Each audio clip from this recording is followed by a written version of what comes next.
Hello, I'm Ollie and this is Criminolly, where I talk about crime, pulp, horror, that kind of thing. Today, my top 10 books from 2022 which aren't crime or horror.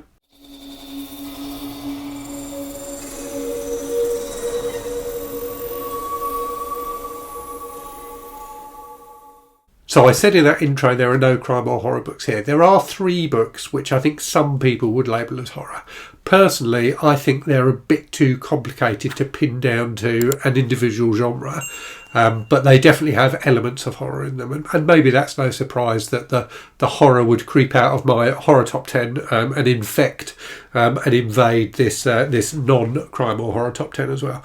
And by the way, if you haven't watched them already, I have done already a top 10 horror books I read in 2022 and a top 10 crime books I read in 2022. So anyway, I've got clearly 10 books to talk to you about here. I'm ranking them from 10 down to 1. So without further ado, let's crack on. So the first one then is a series that I've been reading, which I've just had such a good time with. And that series is the Survivalist series by Jerry Ahern. So I've just finished book 9 in that series and I've been reading them throughout the year. They're just such fun. They're such fun. Just pure pulp nonsense. So post-apocalyptic, 1980s style, men's adventure, but just brilliantly entertaining. He's a really, really good plotter. So that's what Jerry Ahern brings to this series, which you don't always see in men's adventure books. He has really interesting storylines running between the different books. And he often does a great job of juggling multiple storylines to keep things interesting. So I'm just having a whale of a time with these books. I think they're fantastically entertaining. At number 9, the first of the books that some people might consider to be horror. I don't know what I would label it as, but I don't think I would label it as horror. Anyway, that book is House of Leaves by Mark Z. Danielewski, which is just a fascinatingly bizarre tale. So the kind of central story is one that sounds like a horror story, in that it's about this family who've moved into this house where there's kind of weird stuff going on. So it's kind of got a bit of a haunted house vibe to it, but there's so much more going on in this book than that. And it's told in such a bizarre and interesting way. I never tire of opening this book up and showing it to you all in video. So parts of it are, relatively straightforward, but then you get tons of footnotes and weird pages like that and things. So a very interesting book. I had a great time reading it. I know some people find it quite frustrating, and I get why, but I really enjoyed it. At number 8, a book that is in many ways horrifying, but definitely not horror, and that is Liarmouth by John Waters, the movie director. This is his first novel. This was such a laugh. It was so disgusting and so funny. So about this woman and her kind of partner in crime. So they're basically kind of con artists. But it just goes to so many weird and disgusting places. It's got a talking penis in it. It's got more rimming than I've ever encountered in any book ever, including the 120 Days of Sodom, which I've just finished. Just a disgusting but very, very funny book, as you would expect from John Waters. At number 8 then, another book which I think some people would call a horror book. In fact, probably many people would call a horror book, but I'm not sure I consider it a horror book, although it is definitely horrific, and that is Zombie by Joyce Oates. Her story of a serial killer, incredibly disturbing, incredibly well written. So it's written from the perspective of the killer, and Joyce Oates gets inside his head in a way which is absolutely chilling and horrifying. So a really, really excellent book, and definitely recommended, but it is very, very disturbing, so be warned.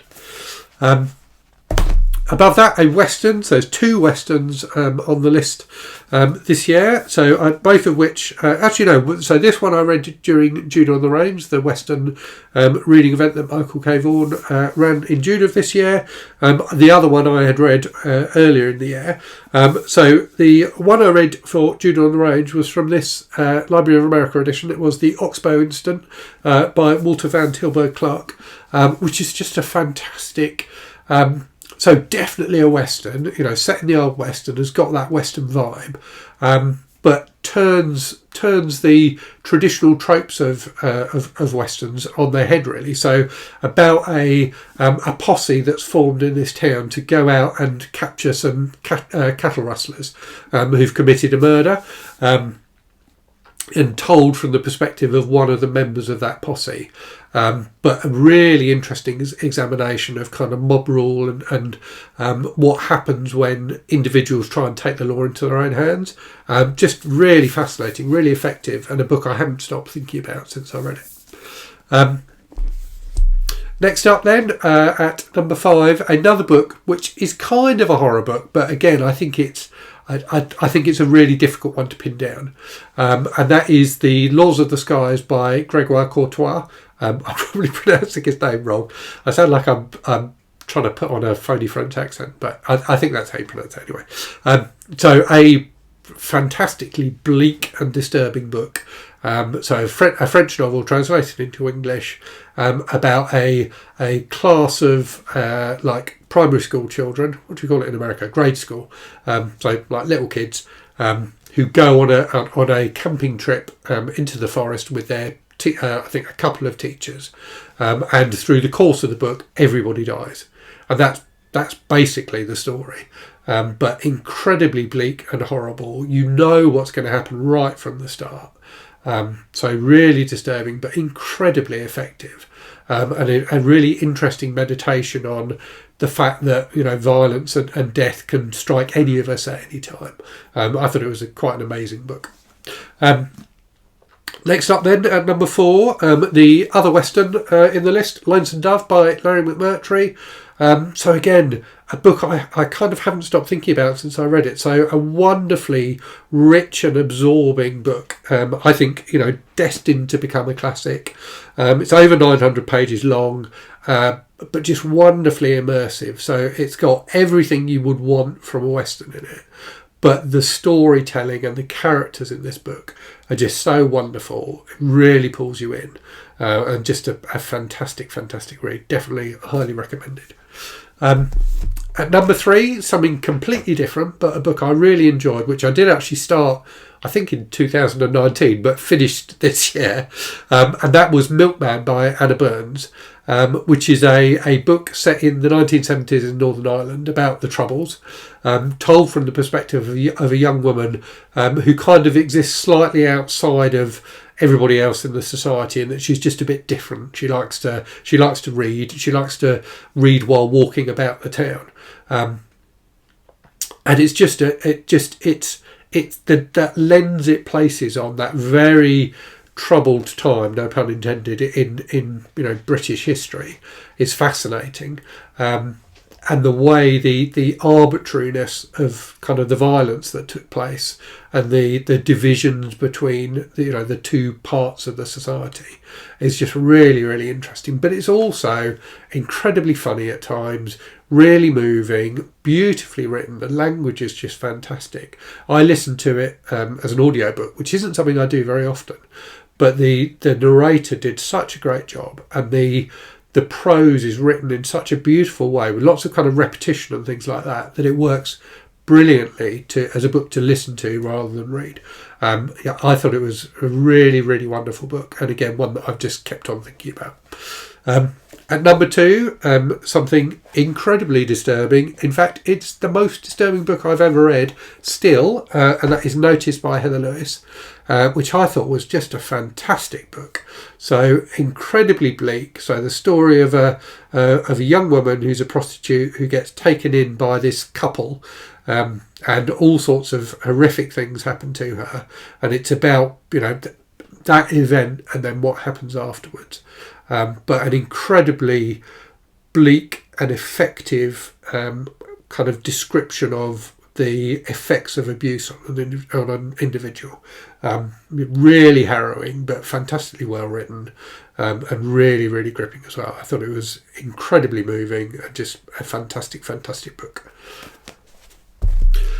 And number 1 then, a book I wouldn't probably have expected it to, I'm not sure I even have expected it to make a top 10 list of mine for this year before I read it. I really didn't know what I was going to think of it going into it. And that was Moby Dick by Herman Melville, which I just thought was amazing.